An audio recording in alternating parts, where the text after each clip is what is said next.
Hi, welcome to Ask Jeff. This is a monumental program. As a matter of fact, this is the last program in our first season of Ask Jeff episodes. This is episode 39. And we have tackled your questions 39 times. We have gone to the brink of the bank of knowledge to bring you the ultimate in answers to the burning questions. The questions can be spiritual. The questions can be designed to stump me. The questions can be silly. They can run the full range of any topic out there, and we do our best to answer them for you. Now, as we've tried to share with you before, not all the questions make the cut. It takes a special question to actually get to this part of the series, to make it to the finals. It takes a lot. And it takes a very special question to be the season finale. The one that will end the entire first season.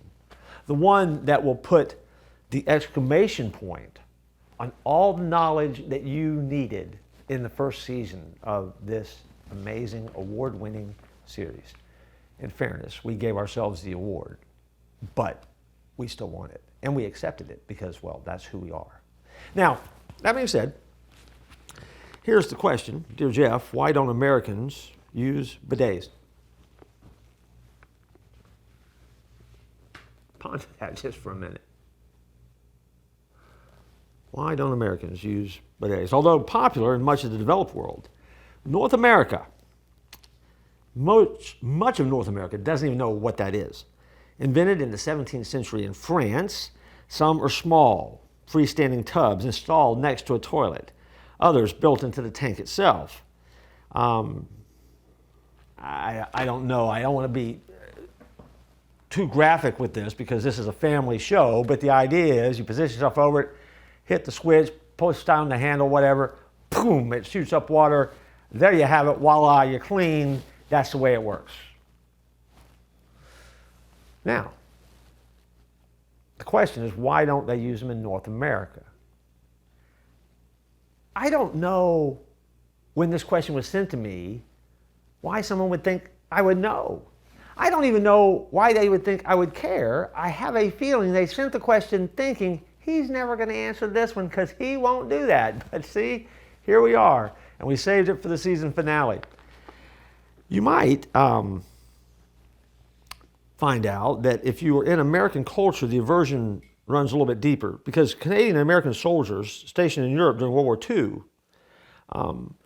associated the bidet with the places that they were in during the times that they were doing battle, moving from city to city, and some of them were not really that nice of places to be.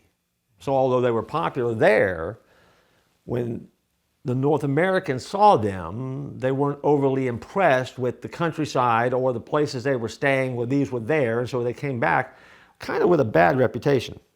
Now, in the 21st century, you might be surprised to find out, they started to catch on a little bit in the US and Canada because they're better for the environment, they're cheaper in the long run than 20,000 toilet paper sheets that the average American will use through the course of the year.